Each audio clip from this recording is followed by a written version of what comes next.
El sargento Mark Dobbs estaba dormido en su litera del campamento Forlong cuando el primer disparo rompió el silencio del desierto de Nuevo México a las 4:15 de la madrugada del 9 de marzo de 1916. Se incorporó en la oscuridad. Escuchó. Disparos aislados al principio, el tipo de sonido que en la frontera podía ser un borracho, o un perro, o nada. Luego, más disparos. Luego, muchos. Luego el grito en español que heló la sangre a todos los soldados del 13º Regimiento de Caballería que dormían en ese campo. ¡Viva Villa! ¡Mueran los gringos! Dobbs salió de la litera y corrió hacia su rifle descalzo, en ropa interior, igual que 200 soldados más hacían en ese mismo momento en todo el perímetro del campamento, chocando unos contra otros en la oscuridad, con las ametralladoras encasquilladas, porque el aceite se había endurecido con el frío del desierto y nadie las había engrasado esa tarde, porque nadie en Columbus, Nuevo México, esperaba que en la noche del 8 al 9 de marzo de 1916 500 jinetes mexicanos cruzaran la frontera internacional y atacaran suelo americano. Lo que ocurrió en Columbus esa noche fue el acto más audaz de la Revolución Mexicana. El único ataque militar extranjero en suelo continental de los Estados Unidos desde la guerra de 1812. El acto que convirtió a Pancho Villa de guerrillero norteño en el hombre más buscado del hemisferio occidental y que desató la respuesta militar más cara y más humillante que el ejército americano había sufrido en décadas. Y fue también, en la lógica específica de Villa en ese momento, el único movimiento que podía hacer. Y para entender Columbus, hay que entender primero el mundo en que Villa se encontraba en el invierno de 1916, porque Columbus no fue un acto de locura, ni un acto de bravura gratuita. Fue el cálculo de un hombre que ha perdido casi todo y que tiene que decidir si pierde lo poco que le queda con dignidad o si cambia las reglas del juego antes de que el juego termine. La División del Norte que había tomado Zacatecas en 1914, con 20,000 hombres, ya no existía. En Celaya, en abril de 1915, Obregón había detenido las cargas de los Dorados con alambre de púas y ametralladoras, y había convertido el ejército más temido del norte en una colección de hombres dispersos que huían hacia la sierra de Chihuahua, perseguidos por fuerzas constitucionalistas que ahora tenían la ventaja del número, del armamento y del reconocimiento internacional que a Villa le habían quitado. El reconocimiento internacional. Ahí estaba la herida que Columbus intentaba responder.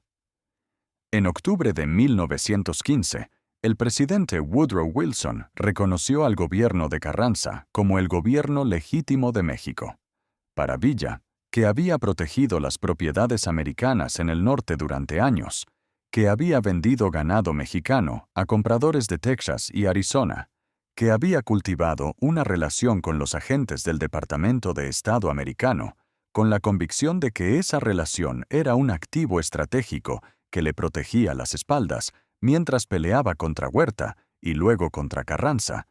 El reconocimiento a Carranza fue algo más que una decisión diplomática. Fue la traición más grande de su vida. Y luego llegó Agua Prieta. En noviembre de 1915, Villa atacó Agua Prieta, en Sonora. Las fuerzas de Carranza en esa ciudad habían recibido refuerzos en el último momento. Tropas que habían viajado en ferrocarril desde Texas, cruzando por el territorio americano, porque el gobierno de Wilson había autorizado ese cruce. Era el tipo de permiso que los americanos daban a los aliados y negaban a los adversarios. Villa era ahora el adversario.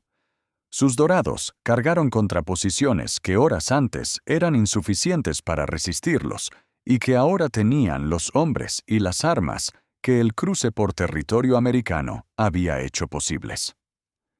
La derrota en Agua Prieta fue la derrota que Villa no podía explicar solo con la estrategia de Obregón. Requería también el factor americano. Los americanos le habían dado a Carranza lo que Villa necesitaba para ganarlo. En el campamento en la Sierra de Chihuahua, donde Villa reunió a los hombres que le quedaban después de Agua Prieta, el Pancho Villa, que había salido con 500 hombres y que había vuelto con menos de 200, con heridos y con el olor a derrota que los veteranos reconocen antes de que nadie lo nombre, tomó la decisión que solo los que ya no tienen nada que perder pueden tomar. Si los americanos iban a ser sus enemigos, iban a saberlo. Los dorados que montaron la noche del 8 de marzo de 1916 eran los últimos dorados. No los 400 del apogeo. No los hombres que habían flanqueado los cerros de Zacatecas en la oscuridad y que habían llegado al amanecer desde el lado donde nadie los esperaba. Eran 500 hombres de lo que quedaba de la División del Norte, más delgados, con caballos que no estaban al mismo nivel que los de 1914, con munición que sabían que no iba a reponerse fácilmente después del cruce. Pero seguían siendo los dorados en lo único que importaba, en la disposición de ir donde Villa dijera aunque el destino fuera el que Villa había dicho. La frontera entre México y los Estados Unidos, en ese punto del desierto de Chihuahua y Nuevo México, era en 1916 una línea en los mapas y unos postes de metal en el terreno. No había muro, no había patrulla sistemática. Había el desierto en los dos lados y la convicción de que la línea era suficientemente real para que nadie la cruzara con ejércitos. Los dorados la cruzaron a las 4 de la mañana sin que nadie los oyera cruzar. Columbus era un pueblo de 300 personas, ya la mayoría empleados de las tiendas y hoteles que servían a los agricultores del valle y a los soldados del 13º Regimiento que mantenía el campamento Furlong en las afueras. Era el tipo de pueblo que existe en los márgenes de todas las fronteras. Demasiado pequeño para importar en el mapa nacional, suficientemente activo como punto de intercambio para importar en la vida de los que vivían cerca.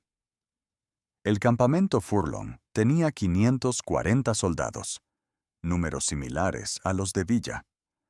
Pero los soldados americanos dormían. Los dorados estaban despiertos. La diferencia entre los que atacan con plan y los que son atacados con sorpresa no es de número ni de armas. Es de los segundos que separan el ataque de la respuesta, y esos segundos en el combate nocturno valen más que cualquier ventaja de equipamiento. El plan de Villa era simple con la simplicidad de los planes que funcionan, porque no dependen de la coordinación que los planes complejos requieren. Los dorados entraban al pueblo en 2 columnas. Una columna hacia el campamento para destruir los arsenales y capturar armas y munición. La otra hacia el pueblo para tomar caballos y provisiones y para demostrar que la frontera era tan porosa para los dorados como lo había sido el desierto de Chihuahua durante 5 años. El ataque no iba a durar más de 2 horas. Antes del amanecer, los dorados estarían de vuelta en México.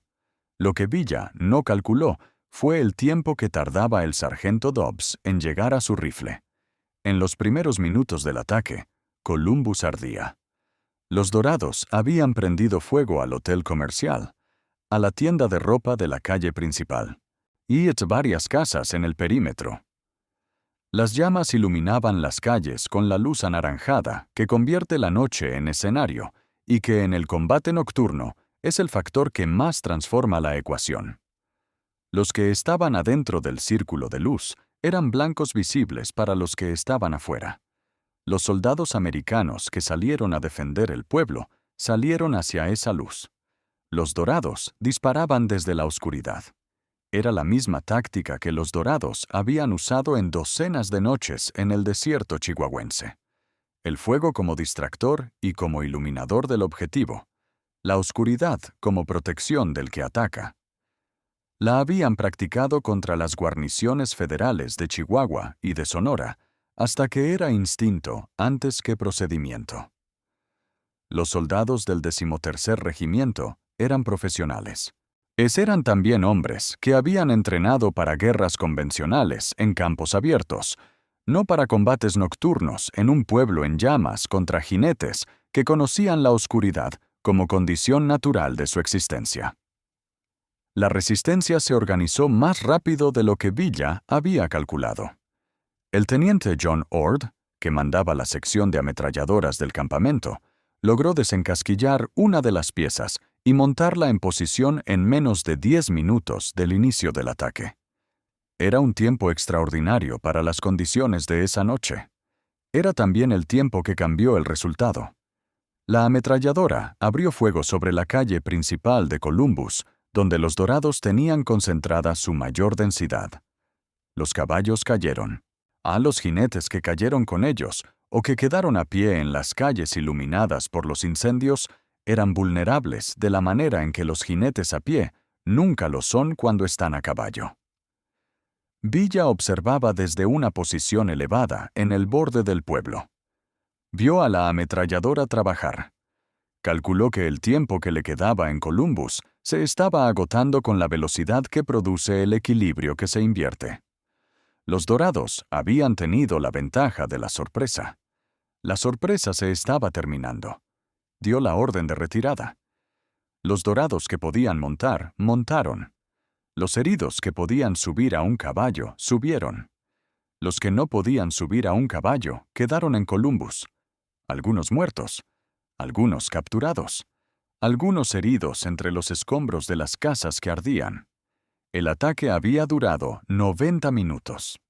Cuando el sol salió sobre Columbus el 9 de marzo de 1916, el balance era el de una batalla que ningún análisis militar podía clasificar limpiamente como victoria o como derrota. 18 americanos muertos, 8 militares y 10 civiles. El Hotel Commercial destruido. Varias casas quemadas.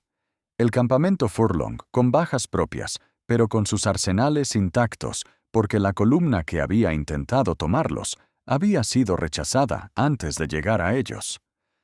Los dorados habían perdido entre 60 y 100 hombres, según las estimaciones que los reportes militares americanos produjeron en los días siguientes, contando los cuerpos que encontraron en las calles y en las afueras del pueblo. No era la victoria que los corridos del norte cantarían después, como si Columbus hubiera sido una humillación definitiva para el ejército americano. Era también algo más que una derrota. Era la demostración.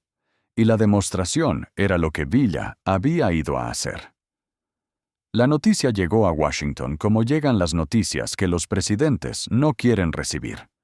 En la madrugada, con la urgencia de los hechos que no pueden esperar a que salga el sol para ser procesados.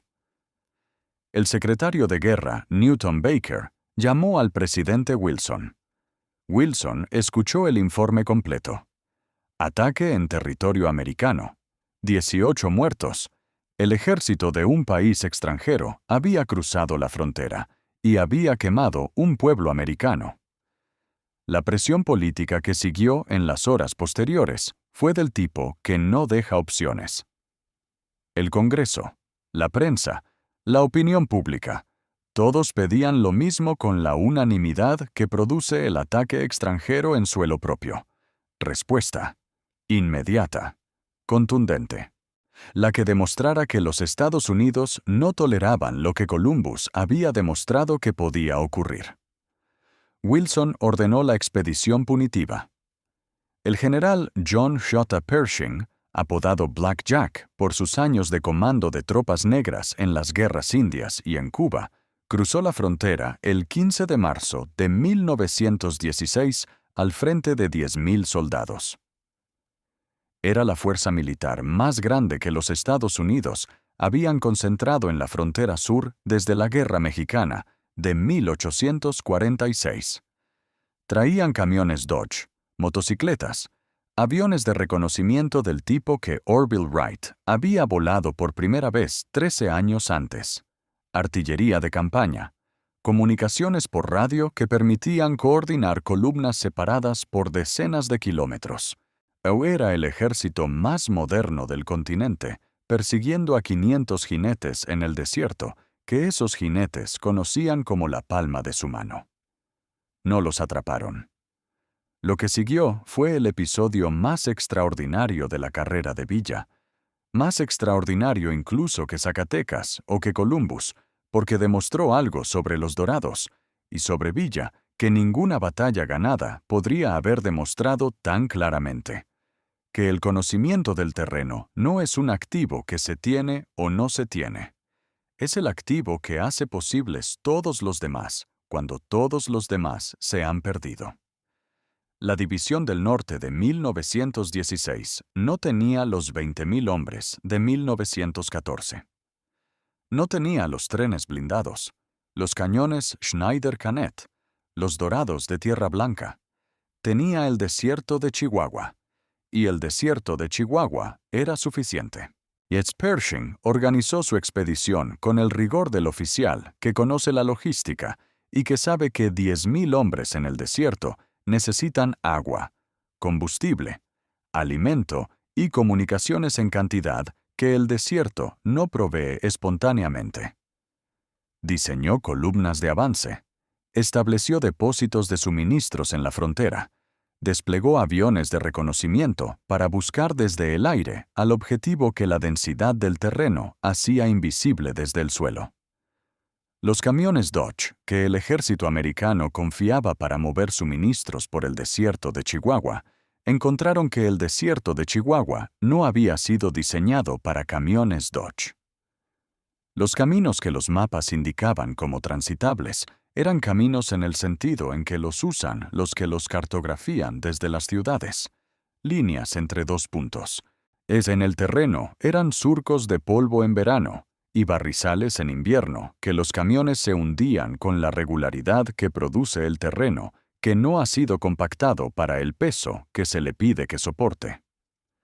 Los aviones que el ejército americano había enviado como símbolo de la modernidad tecnológica que haría posible lo que la caballería no podía hacer, se encontraron con que el viento del desierto y la altitud de la Sierra de Chihuahua producían condiciones de vuelo que los modelos disponibles no manejaban con la confianza que los planificadores de Washington habían proyectado. Los primeros vuelos de reconocimiento sobre el terreno donde se suponía que Villa operaba volvieron con información que los pilotos describían como frustrante. Desierto, sierra, barrancas, sin ningún rastro visible de los 500 jinetes que se suponía estaban en algún lugar de ese espacio. Porque los jinetes que buscaban no viajaban por los caminos, viajaban por las rutas que los dorados habían usado durante 5 años para moverse en Chihuahua sin ser detectados. Los cañones secos que los aviones no podían ver desde arriba, porque el ángulo del sol y la profundidad de los cortes en el terreno los dejaban en sombra a las horas donde los aviones volaban. Las veredas de los arrieros que no aparecían en ningún mapa, porque habían sido usadas por los que no tenían interés en que sus rutas aparecieran en mapas. Los pozos de agua que los rancheros de la región conocían y que estaban en lugares que cualquier persona que llegara al desierto por primera vez no encontraría sin que alguien se los mostrara. Y esa información, la información de los rancheros y de los arrieros y de los pobladores de los pueblos de Chihuahua, no llegaba a Pershing. Llegaba a Villa. No porque los chihuahuenses amaran a Villa con la devoción que los corridos les atribuyen, aunque algunos sí lo amaban, sino porque Villa era de ahí y Pershing era el extranjero. Y en el desierto de Chihuahua, en 1916, esa diferencia era la diferencia que determinaba quién tenía información y quién no la tenía. Los soldados de Pershing llegaban a los pueblos y preguntaban. Los pobladores les decían lo que calculaban que era conveniente decirles. En las instrucciones que Villa había dejado en los pueblos que sabía que Pershing visitaría, eran instrucciones que no hacía falta explicar en detalle, porque la población de esos pueblos entendía exactamente qué significaba tener 10.000 soldados extranjeros buscando a alguien de ahí. El resultado fue que Pershing se adentró 600 kilómetros en territorio mexicano. Gastó $70 millones de 1916. Pasó 11 meses en el desierto con el mejor equipamiento disponible, y nunca encontró a Villa. El único contacto significativo que las columnas americanas tuvieron con fuerzas villistas fue en Carrizal, en junio de 1916, donde una columna del 10º Regimiento de Caballería Americana chocó con tropas del Ejército Constitucionalista de Carranza que no habían recibido información sobre la posición de esa columna, y donde el combate que siguió entre americanos y carrancistas mató a 2 oficiales americanos, capturó a 18 soldados americanos y estuvo a punto de convertirse en la guerra entre México y los Estados Unidos, que ninguno de los 2 países podía permitirse tener en ese momento. La ironía de Carrizal es la ironía más completa de la expedición punitiva. El ejército americano que había entrado a México a capturar a Villa terminó combatiendo al ejército de Carranza, el gobierno que Washington había reconocido como el legítimo, el que se suponía que era el aliado en la operación. Villa no tuvo nada que ver con Carrizal. Estaba en la sierra, mandando notas a sus hombres desde algún punto que Pershing no podía determinar con ninguno de sus instrumentos tecnológicos. Reía, no porque le resultara divertido que los americanos buscaran, sino porque la búsqueda de 10,000 soldados con camiones y aviones y radio en el desierto de Chihuahua, sin encontrarlo, era la demostración más completa posible de algo que Villa había sabido toda su vida y que Columbus había sido diseñado en parte para demostrar al mundo, que el conocimiento del terreno no tiene sustituto tecnológico. La caballería a caballo que conoce el desierto como sus propias cicatrices puede evadir indefinidamente a 10,000 soldados con el equipo más moderno del mundo si ese equipo está siendo usado en un terreno que los que lo usan no conocen. Pershing lo aprendió en 11 meses en Chihuahua. Exky lo aprendió de maneras que los libros de texto militares americanos documentaron y que informaron la doctrina de contraguerrilla que el ejército americano llevaría a Europa en 1917 y que Pershing mismo aplicaría en el mando del Cuerpo Expedicionario Americano en Francia. Columbus le costó a Villa entre 60 y 100 hombres. Le devolvió la leyenda que Celaya le había quitado. El hombre que había sido el caudillo más poderoso del norte y que Celaya había convertido en guerrillero perseguido, volvió a ser, después de Columbus y de los 11 meses donde Pershing no lo encontró, el símbolo de que México no podía ser doblegado por ninguna fuerza exterior, mientras tuviera hombres que conocieran su tierra mejor que cualquier invasor. Era el mismo mensaje que los chinacos de Juárez habían mandado a los zuavos de Lorenzés en 1862. La misma demostración del principio que el conocimiento del terreno compensa lo que la tecnología pretende resolver con equipamiento. Solo que en 1916 el enemigo traía aviones, y Villa seguía sin poder ser encontrado. El karma que la historia reservó para los protagonistas de Columbus y de la expedición punitiva tiene la forma específica de los desenlaces que se producen en el tiempo largo, donde las consecuencias de las decisiones se desarrollan completamente. El presidente Wilson, que había autorizado el reconocimiento a Carranza y luego la expedición punitiva, pasó los 11 meses de la presencia de Pershing en México gestionando la presión de un Congreso que quería una guerra con México y de un gobierno mexicano que toleraba la presencia americana en su territorio, pero que enviaba señales crecientes de que esa tolerancia tenía límites que la expedición estaba acercándose a cruzar. Cuando Pershing salió de México en febrero de 1917 sin Villa, Wilson enfrentó exactamente lo que Villa había calculado que enfrentaría: la pregunta pública de para qué había servido todo eso. Para nada, fue la respuesta que la historia registró. Pershing, que sería el comandante del ejército americano en Europa en 1917 y 1918 y que alcanzaría la gloria militar que la expedición punitiva no le había dado, nunca habló con agrado de los 11 meses en Chihuahua. Sus biógrafos que le preguntaron sobre ese período describían un silencio específico. El silencio del hombre que ha sido derrotado no en ninguna batalla específica, sino en el encuentro con algo que su sistema de preparación no le había enseñado a enfrentar. El secretario de guerra, Newton Baker, que había recomendado la expedición, la vio terminar con los mismos informes de inteligencia que habían iniciado el problema. Que Villa seguía en la Sierra de Chihuahua y que localizarlo requería recursos que el ejército americano no podía sostener indefinidamente. Villa sobrevivió a Columbus, sobrevivió a la expedición punitiva, sobrevivió 4 años más, hasta 1920, cuando firmó los Tratados de Sabinas con el gobierno de la Huerta y se retiró a Canutillo. Sí, y fue asesinado en Parral en 1923 por pistoleros contratados por sus enemigos políticos, con las balas que Columbus había demostrado que a él no lo podía alcanzar ningún ejército. Las balas que lo mataron no vinieron del frente. Vinieron de una ventana. De una emboscada en las calles de un pueblo que conocía tan bien como conocía su propio nombre.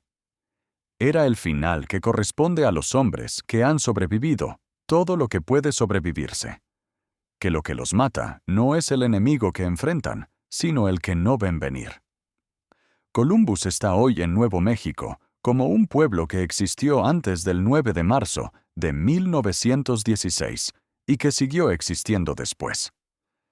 Tiene un museo que documenta el ataque con la precisión de los museos que cuentan la historia desde el lado de los que fueron atacados, ya que es el lado desde donde Columbus es el punto de vista correcto. Hay fotos del hotel comercial quemado. Hay fotos de los soldados del 13º Regimiento. Hay el registro de los 18 muertos americanos de esa noche. No hay fotos de los dorados en el Museo de Columbus. No porque las fotos no existan, sino porque los dorados no fotografiaban sus operaciones con la previsión de los que van a necesitar evidencia documental para la posteridad. Iban al terreno y hacían lo que hacían, y el terreno absorbía lo que dejaban.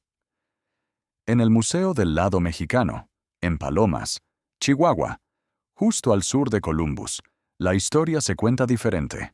No diferente en los hechos, diferente en el énfasis. Diferente en quién es el protagonista y qué significa lo que hizo. Esa diferencia de énfasis es también la historia de Columbus. 2 países, una frontera, una noche de 1916 que los dos cuentan desde sus propias orillas como la noche donde algo ocurrió que demostró exactamente lo que cada uno necesitaba que demostrara. Para los americanos, Columbus demostró la vulnerabilidad de la frontera y la necesidad de defenderla. Para los mexicanos, Columbus demostró que México no era un país que podía ser ignorado, embargado y humillado, sin que hubiera consecuencias que el que lo ignoraba, embargaba y humillaba tuviera que pagar. Ambas cosas son verdad. Y ambas cosas siguen siendo verdad hoy, aunque la naturaleza de la frontera y de las relaciones entre los dos países sea completamente diferente de lo que era en 1916. La frontera sigue ahí. Los postes de metal se han convertido en muros en algunos tramos. Los camiones Dodge de Pershing se han convertido en drones. Pero el principio que Columbus demostró esa noche de marzo, el principio de que las fronteras son líneas que los mapas dibujan y que la historia borra y redibuja según quien tiene el poder y la determinación de cuestionarlas, sigue siendo el principio que el siglo XXI en la frontera de México y los Estados Unidos sigue negociando. No con 500 jinetes en la oscuridad. Con millones de personas que cruzan esa línea cada año en busca de lo que el lado del que vienen no puede darles. Columbus es 1916. La frontera es ahora. Y el principio es el mismo. Si esta historia del ataque más audaz de los dorados, del hombre que invadió a los Estados Unidos y que los dejó buscándolo durante 11 meses sin encontrarlo, te mostró algo sobre la diferencia entre el poder tecnológico y el poder del conocimiento, allá sabes lo que tienes que hacer. Suscríbete al canal y activa la campana. Y antes de irte, quiero saber tu veredicto. Ve a los comentarios ahora mismo y escribe una sola palabra. Escribe genio si crees que Columbus fue el movimiento más brillante de Villa, una jugada que recuperó su leyenda cuando todo lo demás se había perdido. O escribe desesperación si crees que Columbus fue el acto de un hombre que ya no tenía estrategia real y que apostó todo a un golpe de efecto. Una sola palabra y luego dime por qué. Quiero leerlos. Nos vemos en el próximo video. Para entender completamente por qué Columbus fue posible, hay que entender la lógica específica del invierno de 1915 a 1916 en el campamento de Villa en la Sierra de Chihuahua, porque ese campamento no era el cuartel general de un ejército que planea su siguiente campaña. Ese era el refugio de un hombre que estaba calculando si tenía futuro. Después de Celaya y de Agua Prieta, Villa había perdido el control de todos los estados que la División del Norte había dominado. Sonora estaba en manos de los constitucionalistas. Chihuahua capital estaba en manos de los constitucionalistas. Durango y Zacatecas, y Coahuila, y todo el centro del país estaban en manos de los constitucionalistas. Lo que Villa controlaba era la sierra, y la Sierra de Chihuahua, en invierno, es el territorio que enseña exactamente lo que la guerra en el norte significa cuando se ha perdido la capacidad de alimentar y de abastecer a los hombres que pelean en ella. Los dorados que quedaban comían mal. Los caballos estaban en peores condiciones que en cualquier punto anterior de la campaña, porque el desierto en invierno no provee el pasto que los caballos necesitan para mantener la capacidad que los hace útiles. La munición que tenían era la munición que habían podido capturar en las últimas operaciones y que no se repondría con la facilidad con que se reponía cuando la División del Norte controlaba las aduanas y los ferrocarriles. En esas condiciones, la lógica del cálculo estratégico convencional diría que la decisión correcta era continuar la guerrilla en las montañas, desgastar al adversario con operaciones de hostigamiento, esperar a que los errores de Carranza o de sus generales crearan la oportunidad que permitiera recuperar terreno. Era la lógica correcta para un hombre que tenía tiempo. Villa calculó que no tenía tiempo. La razón era la política interna de Carranza, que los informantes de Villa en la Ciudad de México seguían transmitiendo a la sierra a través de los canales que habían funcionado durante años. Los informes decían que Carranza, ahora con el reconocimiento americano y con el ejército que había derrotado a Villa, estaba consolidando su control sobre el aparato del Estado con la velocidad que produce el vencedor que no quiere dar tiempo al vencido de reorganizarse.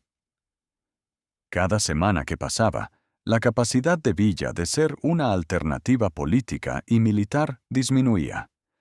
No solo porque los recursos materiales de su guerrilla se reducían, sino porque el tiempo que pasa sin victorias produce en los hombres que pelean una guerrilla exactamente el efecto que los políticos que apoyan la guerrilla calculan: la duda sobre si vale la pena continuar. A los gobiernos de los pueblos y de los municipios de Chihuahua que habían tolerado o apoyado a Villa, mientras Villa era el poder dominante del norte, recalculaban ahora que Carranza era el poder dominante. No necesariamente porque amaran a Carranza más que a Villa, sino porque los que tienen poder para quitar recursos o para dar problemas a los que se resisten son los que determinan el cálculo de los gobiernos locales que tienen que administrar sus comunidades, en las condiciones que existan, no en las condiciones que preferirían. Villa lo entendía. Por eso, la lógica de la guerrilla indefinida no era la lógica que sus condiciones reales le permitían. Necesitaba un golpe que cambiara la ecuación. No necesariamente un golpe que le devolviera el control de Chihuahua o que destruyera el ejército de Carranza, Sé que eso estaba más allá de lo que los 500 hombres que tenía podían hacer. Sino un golpe que demostrara que Villa seguía siendo Villa, que las derrotas de Celaya y Agua Prieta no habían producido el fin que Carranza y Wilson calculaban que habían producido, y que los que esperaban que la guerrilla de la Sierra terminara sola en el invierno de 1916 todavía no comprendían con quién estaban tratando. Columbus era ese golpe. Tenía también un objetivo secundario que los historiadores debaten con más intensidad que el objetivo principal. Algunos sostienen que Villa esperaba que el ataque a Columbus provocara una intervención americana en México que pusiera a Carranza en la posición imposible de tener que combatir simultáneamente contra los americanos que cruzaban su territorio y contra Villa en la sierra. En esa situación, Ainel Carranza, que había buscado el apoyo americano, quedaría expuesto ante el nacionalismo mexicano como el presidente que había vendido la soberanía por el reconocimiento, y Villa quedaría como el que había defendido esa soberanía. Era una hipótesis que no era imposible.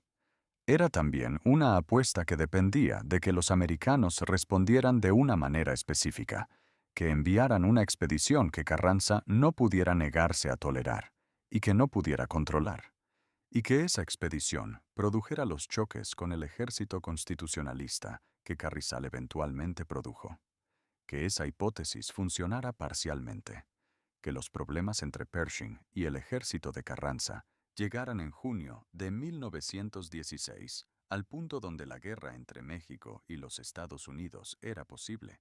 Esa es la parte de la historia de Columbus que hace posible el argumento de que Villa calculó más de lo que sus críticos le atribuyen. Que no funcionara completamente, que ni Wilson ni Carranza llegaran al punto de la guerra abierta que Villa habría necesitado para que la hipótesis se cumpliera, es también parte de la historia. Columbus fue genio y desesperación al mismo tiempo, con la superposición específica de los actos que se producen cuando el genio opera en condiciones de desesperación y que no pueden ser clasificados como uno solo porque son las dos cosas simultáneamente. El teniente George Patton tenía 21 años cuando llegó a México con la expedición punitiva como ayudante de campo de Pershing. Su era un oficial joven que había salido de West Point con la convicción de que la guerra era la actividad que daba sentido a la existencia y que todavía no había encontrado la guerra que le permitiera demostrar lo que esa convicción prometía. México no fue esa guerra. México fue algo diferente. Una escuela donde Patton aprendió cosas sobre el combate que West Point no podía enseñar, porque West Point enseñaba la guerra en la sala de clases y México la enseñaba en el terreno. Lo que Patton aprendió en Chihuahua sobre la guerra irregular, sobre el movimiento de fuerzas en terreno difícil, sobre la inteligencia que necesita hablar con la gente del lugar antes que estudiar los mapas, sobre la diferencia entre el plan que parece correcto en la mesa y el terreno que el plan tiene que cruzar. Dee informó décadas después la manera en que comandó sus columnas acorazadas en la Segunda Guerra Mundial. En mayo de 1916, Patton dirigió una operación de reconocimiento que encontró en el rancho de San Miguelito, en Chihuahua, a 3 oficiales villistas de alto rango. En el combate que siguió, mató a los 3. Era su primera acción de combate real, y la describió en las cartas que envió a su padre con el entusiasmo del que ha encontrado por primera vez el elemento que estaba buscando. Lo que no describió con el mismo entusiasmo, porque la descripción habría socavado la narrativa de éxito que estaba construyendo, era el contexto de esa pequeña victoria. Que la información que había llevado a sus hombres al rancho de San Miguelito la había obtenido de un informante local que había llegado voluntariamente al campamento americano, y no de ninguno de los instrumentos de inteligencia que la tecnología de 1916 proporcionaba. El ser humano que conocía el terreno siguió siendo más valioso que el avión que lo sobrevolaba.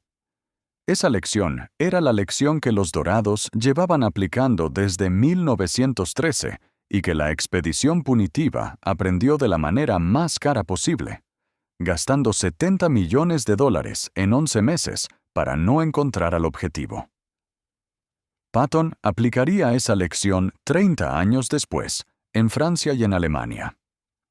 Pershing la aplicaría en 1917 y 1918, cuando tomó el mando del Cuerpo Expedicionario Americano y diseñó la estrategia que combinaba la potencia industrial de los Estados Unidos con la comprensión de que los mapas y los planes son instrumentos que el terreno real siempre modifica. Villa le había dado esa lección gratis. O por $70 millones, según cómo se cuente. Había también entre los oficiales de la expedición punitiva un número de hombres que aprendieron en México algo diferente a la táctica. Aprendieron la incomodidad específica de ser el ejército extranjero que busca en el territorio de otro país a un adversario que ese territorio protege no porque sus habitantes lo idolatren, sino porque el ejército extranjero les resulta más amenazante que el perseguido. Los soldados americanos del 13º Regimiento de Caballería que patrullaban los pueblos de Chihuahua. En 1916, eran hombres que habían sido entrenados para actuar como soldados en un territorio que supuestamente colaboraría con su misión. Lo que encontraron fue lo que siempre encuentran los ejércitos que operan en territorio que no conocen y donde la población local tiene sus propias razones para no colaborar. El silencio. Las respuestas que no dicen nada. La información que llega tarde, o que es incorrecta, o que parece correcta, pero que es exactamente la información que el que la dio quería que llegara. Ese silencio tenía nombre en los pueblos de Chihuahua.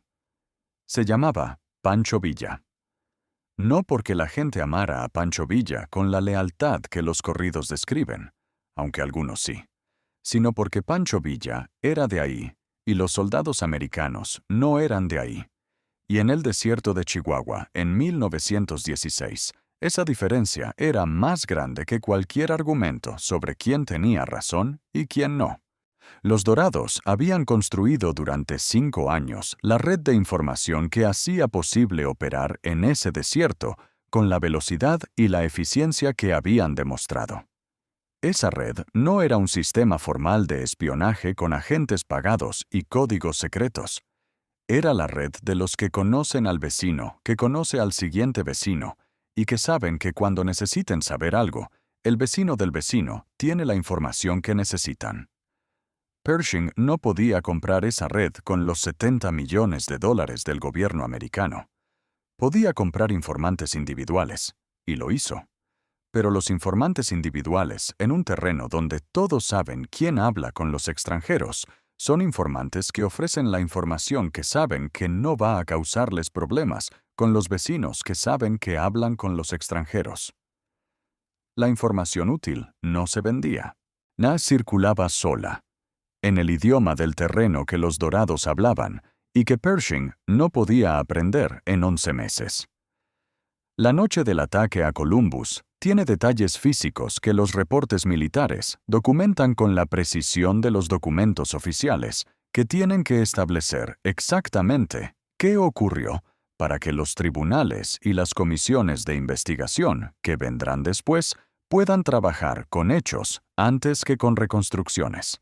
El primer disparo se registró a las 4:16 de la madrugada, según el reloj del oficial de guardia del campamento Furlong, que era el reloj más preciso disponible en esa instalación, porque los relojes del ejército americano se calibraban regularmente con la señal de tiempo de la estación de radio de Fort Bliss. El fuego fue intenso durante los primeros 20 minutos. Los Dorados que habían entrado al pueblo por la calle Taft disparaban desde el nivel de la calle hacia los edificios que tenían luz interior, que eran el hotel comercial donde varios huéspedes dormían todavía, la tienda de Sam Ravel, que había quedado con la puerta abierta esa noche por razones que el propietario sobreviviente no pudo explicar coherentemente a los investigadores, y el edificio de correos donde el telegrafista había estado trabajando hasta la medianoche y que en ese momento estaba vacío. Sam Ravel se escondió debajo del mostrador de su tienda con su hermano menor y no se movió durante 90 minutos mientras los dorados entraban, tomaban lo que podían llevarse y salían. Años después, describió el sonido de los cascos de los caballos en el piso de madera de la tienda como el sonido que le había quedado más grabado de toda la noche. No los disparos, sino los cascos. El hotel comercial ardió completamente. El propietario, Maud Wright, había salido por la ventana trasera en el primer minuto del ataque y había corrido hacia el desierto en dirección norte hasta que no escuchó más disparos. Encontraron su cuerpo al amanecer a 400 metros del hotel. No había sido alcanzada por ninguna bala. El médico que la examinó determinó que había muerto de un ataque al corazón. 2 de los civiles americanos muertos esa noche murieron de esa manera, de un colapso cardíaco producido por el terror del ataque. No en el combate, en la huida. El sargento Dobbs, que había salido de su litera descalzo en ropa interior, él logró llegar a su rifle y disparar hacia la calle principal. En el informe que presentó días después, describió que había disparado hacia los jinetes que podía distinguir contra el resplandor del hotel en llamas y que no podía saber con certeza si había dado en el blanco, porque la confusión del combate y el humo del incendio reducían la visibilidad a menos de 20 metros en algunas partes del pueblo. Era el tipo de combate que ningún manual de instrucción describía con suficiente realismo para que el entrenamiento preparara completamente para él. El combate nocturno en espacio urbano, con incendio activo, de donde los parámetros de la situación táctica cambian cada 30 segundos y donde la diferencia entre disparar a un enemigo y disparar a un compañero depende del ángulo de la luz y de la posición exacta donde uno está parado en el momento en que aprieta el gatillo. El teniente John Ord, que montó la ametralladora en posición en menos de 10 minutos, fue el que más claramente cambió el resultado de Columbus. Su pieza barría la calle principal desde una posición elevada en el borde del campamento y producía en los dorados, que estaban en esa calle, exactamente el efecto que las ametralladoras producen en la caballería, cuando la caballería no puede dispersarse en el terreno abierto. La imposibilidad de avanzar sin pérdidas que la operación no puede absorber. Villa, desde su posición de observación en la colina al sur del pueblo, nos vio el fuego de la ametralladora de Ord y lo que ese fuego producía en sus dorados. Calculó que el costo de continuar superaba el beneficio que continuar podía producir. Y dio la señal de retirada. La señal de retirada de los dorados no era el toque de corneta que los ejércitos convencionales usan, porque los ejércitos convencionales asumen que todos sus elementos están en comunicación auditiva con el centro de mando. Los dorados usaban señales que dependían de la visibilidad directa. El jinete que pasaba a velocidad específica por la posición de cada grupo, la antorcha que se movía en la posición del comandante, el disparo en número y cadencia acordados antes de la operación que significaba algo diferente del disparo en combate. En el caos de Columbus, con el incendio iluminando partes del pueblo y la oscuridad cubriendo otras, con el ruido de los disparos y de los caballos, y de los que gritaban en inglés y en español, mezclándose en un sonido que ninguno de los participantes pudo describir coherentemente como un sonido solo, la señal de retirada llegó a algunos grupos de dorados antes que a otros. Los que la recibieron salieron. Los que no la recibieron a tiempo siguieron combatiendo en posiciones que se volvieron insostenibles cuando los grupos que sí habían recibido la señal se retiraron y dejaron los flancos expuestos. Esos dorados, los que combatieron en Columbus después de que la mayoría se retiraba, son los que los reportes americanos registran como los muertos y los capturados de esa noche. Sus nombres no aparecen en ningún corrido específico de Columbus, porque el corrido canta la operación completa, la audacia del ataque y la evasión de Pershing. Y no tiene espacio para los que se quedaron en las calles, porque la señal no llegó a tiempo. Son la parte silenciosa de Columbus, la que siempre existe en todos los actos de audacia. Los que pagaron el precio de que el acto fuera posible, sin que el acto los recordara por nombre. La respuesta pública americana a Columbus transformó la política de los Estados Unidos hacia México de maneras que ninguno de los actores implicados había calculado completamente, y esas transformaciones se desarrollaron durante meses en los periódicos y en el Congreso y en las oficinas del Departamento de Estado, con la complejidad específica de los eventos que producen múltiples consecuencias simultáneas y contradictorias. La primera consecuencia fue la más predecible: la demanda de venganza. Los periódicos americanos del 10 de marzo de 1916 tenían todas las mismas palabras en los titulares: ataque, invasión, bandido, represalia. El New York Times describió a Villa como el criminal más buscado del hemisferio occidental.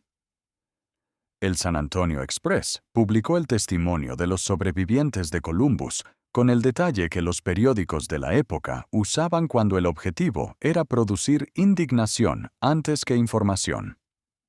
La indignación fue masiva y genuina. 18 americanos muertos en suelo americano por un ejército extranjero era el tipo de hecho que en 1916 no tenía contexto que lo moderara en la percepción pública. El contexto de por qué Villa había atacado, el reconocimiento a Carranza, Agua Prieta, los años de relación que Wilson había traicionado, no era el contexto que aparecía en los titulares.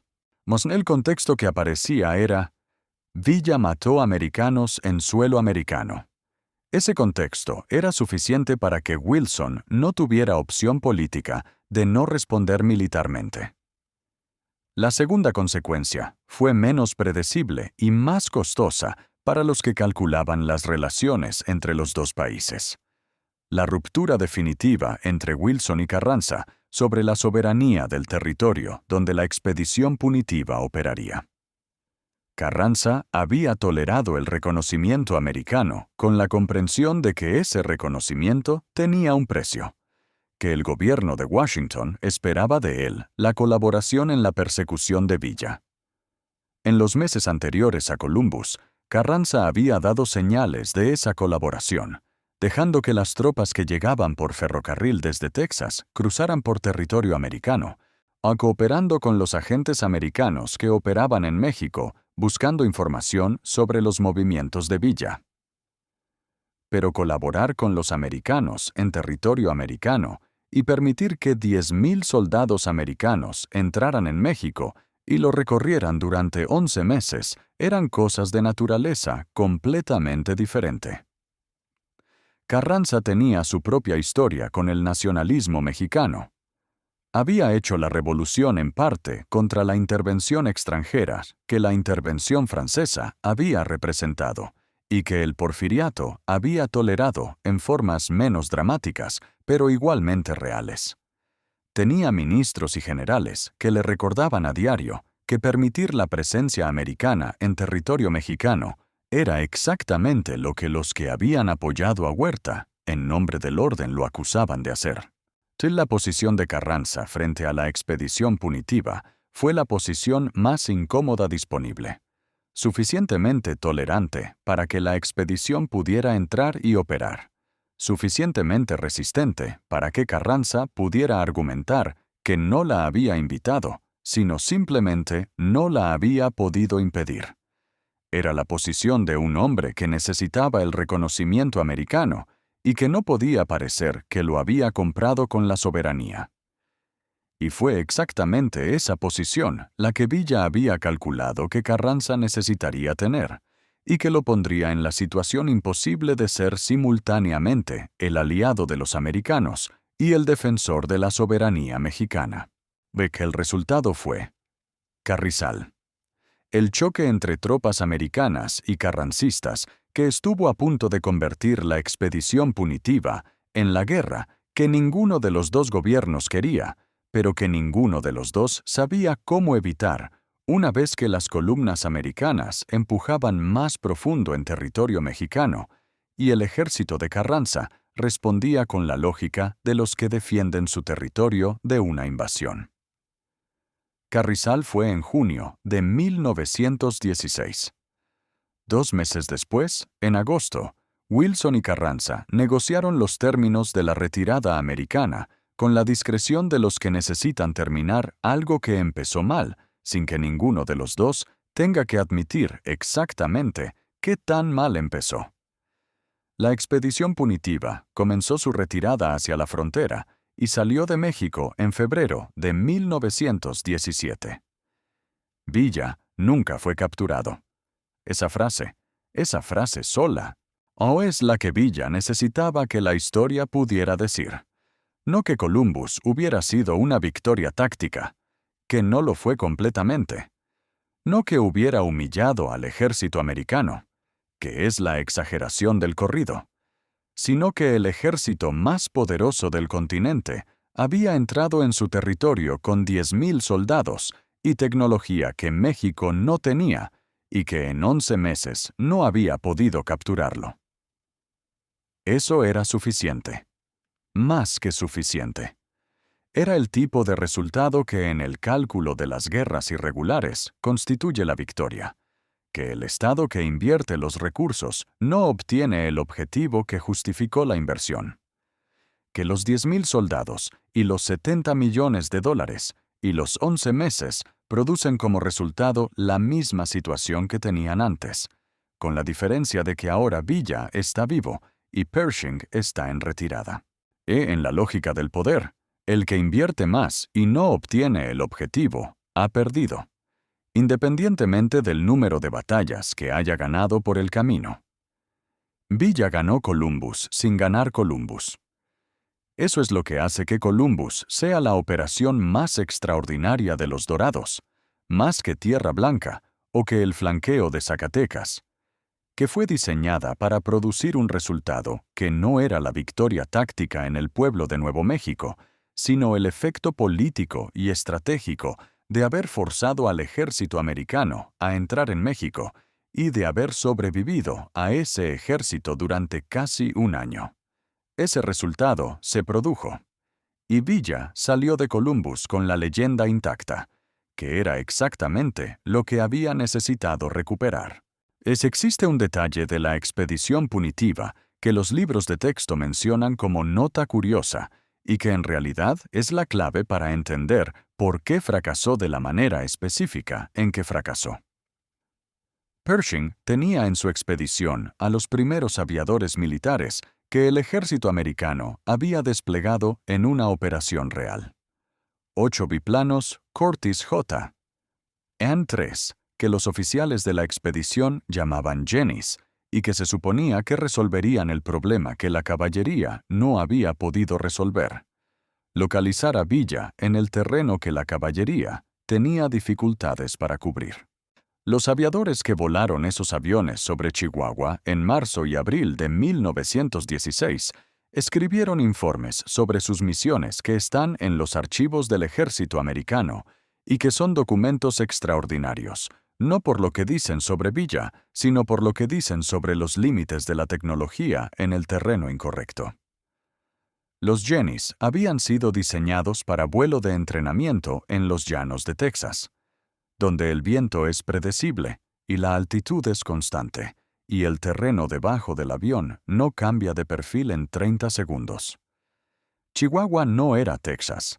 La Sierra de Chihuahua tiene cañones donde las corrientes de aire cambian de dirección, con la velocidad que produce el calentamiento diferencial de las paredes del cañón a diferentes horas del día.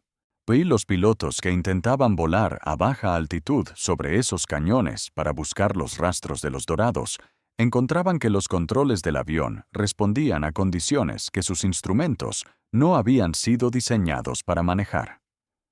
2 de los 8 Jennies se perdieron en los primeros días de la expedición. Uno aterrizó de emergencia en un llano y fue reparado. El otro no fue encontrado. Los 6 que quedaron volaron misiones de reconocimiento durante semanas. Sus informes describen el terreno con la precisión del que lo ve por primera vez desde arriba y que descubre que lo que desde arriba parece vacío y plano es desde abajo un laberinto de vegetación baja y de formaciones rocosas y de sombras que cambian con el movimiento del sol y que hacen que lo que desde el avión parece un terreno sin nadie sea un terreno donde 500 jinetes pueden estar escondidos a 50 metros de donde el avión pasa. Los dorados habían aprendido a moverse de noche. Habían aprendido a acampar en los fondos de los cañones, donde la sombra los hacía invisibles desde arriba. Habían aprendido a evitar los llanos abiertos que los aviones podían cubrir y a usar las rutas que los cañones y la vegetación hacían intransitables para los camiones americanos, pero perfectamente transitables para los caballos chihuahuenses que habían crecido en ese terreno. Los aviones no encontraron a Villa. No porque los aviadores fueran incompetentes, que no lo eran, sino porque buscaban en el terreno, con la lógica del que viene de afuera, y que aplica al terreno desconocido los métodos que funcionan en el terreno conocido. En el terreno conocido, el objetivo que te esconde en el suelo mientras el avión pasa puede ser encontrado después buscando rastros. Huellas, campamentos abandonados, fuegos apagados. En Chihuahua, esos rastros existían, pero su interpretación requería el conocimiento que los aviadores americanos no tenían y que ningún manual podía sustituir.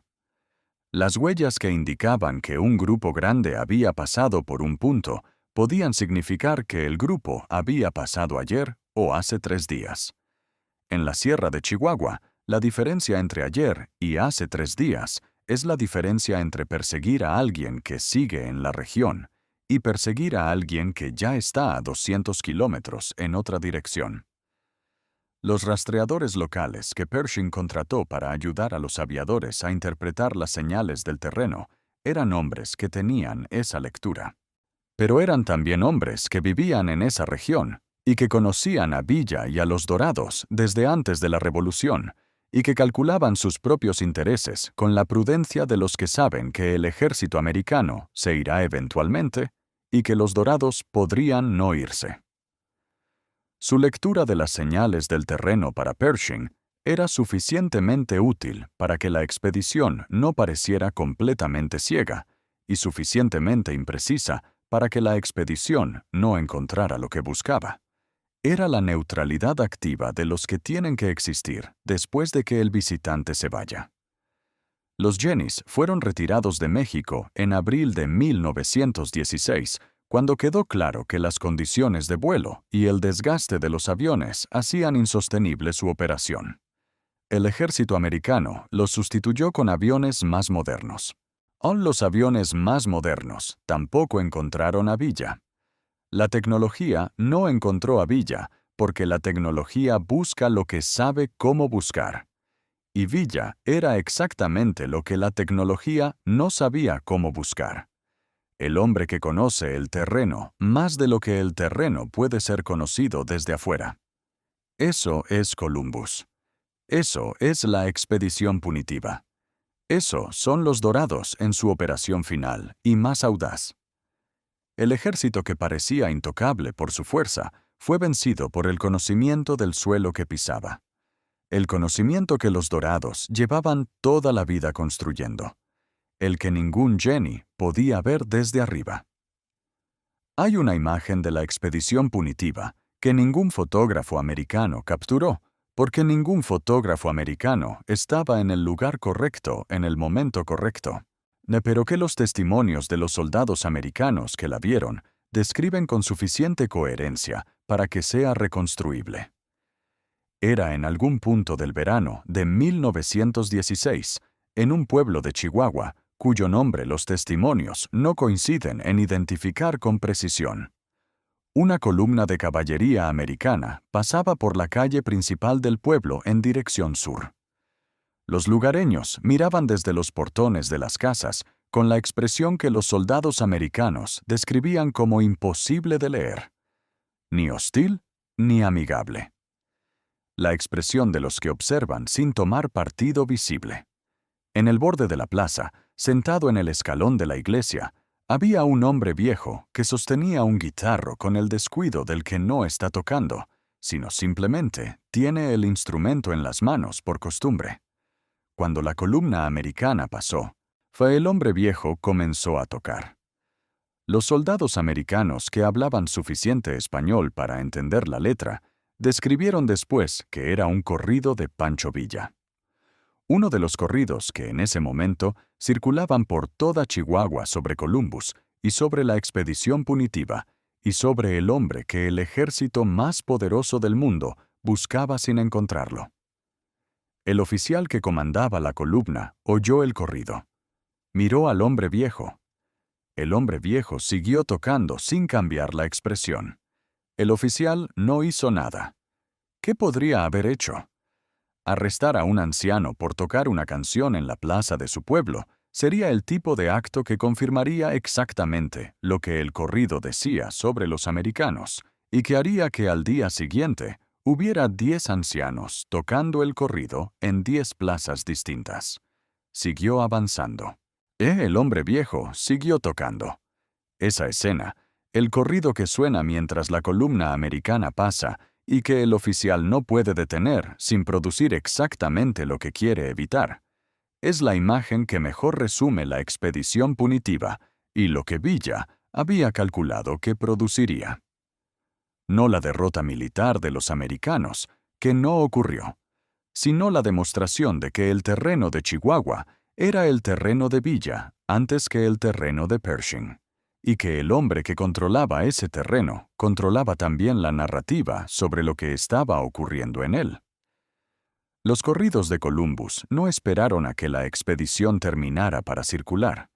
Empezaron en marzo de 1916 y para el verano estaban en todos los estados del norte de México, con variantes que cada región ajustaba según lo que la versión que había llegado no capturaba completamente.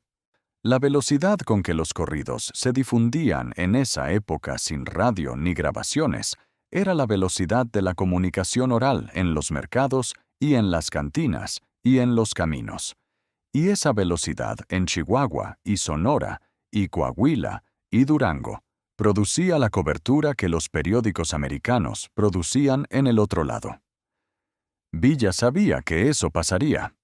No porque lo hubiera diseñado conscientemente como estrategia de comunicación, que no existía ese vocabulario en 1916, sino porque había crecido en esa cultura y sabía que un acto como Columbus producía corridos con la misma certeza con que producía bajas. Los corridos eran también la narrativa que sobrevivía a la expedición. Cuando Pershing se fuera, los corridos seguirían. Y la historia que los corridos contaran sería la historia que Chihuahua recordara, de que era la historia del hombre que había atacado a los americanos y que los americanos no habían podido atrapar. Esa narrativa duró más que Pershing en México. Duró más que Villa. Duró hasta hoy, donde el nombre de Columbus en la frontera de Nuevo México y Chihuahua evoca automáticamente, para los que conocen la historia, la noche de marzo de 1916, donde los dorados cruzaron la frontera. El hombre viejo con el guitarro en el escalón de la iglesia sabía eso. Por eso siguió tocando cuando la columna pasó. El corrido era más duradero que la columna, y los dorados que el corrido cantaba eran más reales en la memoria del terreno que los soldados americanos que lo cruzaban sin conocerlo. Eso era Columbus. No la victoria táctica en el pueblo de Nuevo México, que fue incompleta, sino la victoria en la narrativa del terreno, que fue total. Y esa victoria fue la última victoria real de los dorados. Después de Columbus vino el retiro de Canutillo. Vinieron los tratados de Sabinas. Vino la vida ordinaria que la historia de los dorados cuenta en sus capítulos finales, con la melancolía específica de los finales que no tienen el drama de los grandes comienzos. Pero la última operación que llevó el nombre de los Dorados en el registro de la historia fue la que cruzó la frontera en la oscuridad. Atacó el pueblo de Columbus, Nuevo México, y regresó al desierto de Chihuahua mientras el sargento Dobbs cargaba su rifle descalzo en la oscuridad. La que ningún ejército encontró. La que el hombre viejo seguía cantando mientras la columna pasaba. El Museo de Columbus, Nuevo México, abre a las 10 de la mañana y cierra a las 4 de la tarde. Con los horarios que tienen los museos de los pueblos pequeños que no tienen recursos para más. Tiene fotos del hotel comercial quemado. Tiene el rifle de un soldado del 13º Regimiento. Tiene el mapa del ataque con las flechas rojas que muestran por dónde entraron los Dorados y por dónde salieron. A 300 metros al sur, en el lado mexicano, en Palomas, Chihuahua, hay una plaza donde los fines de semana los viejos se sientan al sol con la tranquilidad de los que han visto muchas cosas y que ya no necesitan apresurarse para verlas. Algunos de ellos tienen abuelos que tenían abuelos que estaban en Columbus esa noche, no en el lado americano, en el lado mexicano. Los dos museos, uno en cada lado de la línea, cuentan la misma noche desde sus propias orillas, con el énfasis que corresponde a lo que cada lado necesita recordar. El Museo Americano tiene los muertos americanos. El lado mexicano tiene el corrido. La frontera está ahí entre los dos. La misma línea que los Dorados cruzaron en la oscuridad del 9 de marzo de 1916, y que desde entonces es también el lugar donde dos países guardan dos memorias de la misma noche. El sargento Dobbs, según los registros del ejército americano, sirvió hasta 1920 y fue dado de baja honorablemente en Fort Bliss, Texas. No hay registro de que volviera a Columbus. Los Dorados que volvieron a México en la oscuridad de esa madrugada siguieron en la sierra hasta los tratados de Sabinas. Algunos trabajaron la tierra de Canutillo con Villa en los 3 años de paz antes del asesinato. Algunos se dispersaron antes. Ninguno fue encontrado por ninguna expedición punitiva. El hombre viejo del guitarro en el escalón de la iglesia tocó el corrido hasta que la columna desapareció en la nube de polvo del sur. Y el corrido siguió. Como siguen todas las historias que el terreno decide que vale la pena guardar. El 9 de marzo de cada año, Columbus, Nuevo México, organiza una pequeña conmemoración. Hay discursos. Hay flores en la placa con los nombres de los 18 muertos. Hay fotógrafos locales que documentan el evento para el periódico del condado. Al mismo tiempo, en el lado mexicano, en Chihuahua, el 9 de marzo es el día que algunos pueblos todavía recuerdan con una mezcla de orgullo y de complicación que corresponde exactamente a la mezcla que Columbus merece. Orgullo de que alguien cruzó la línea y desafió al gigante. Y complicación de que los que pagaron el precio de ese desafío fueron hombres reales con nombres que ningún corrido terminó de memorizar. Esas dos memorias coexisten en la frontera, como coexisten en la frontera todas las cosas que son simultáneamente verdad, desde dos lados distintos de la misma línea. Columbus fue el acto más audaz de los Dorados, y fue también el último. Y ambas cosas importan por igual.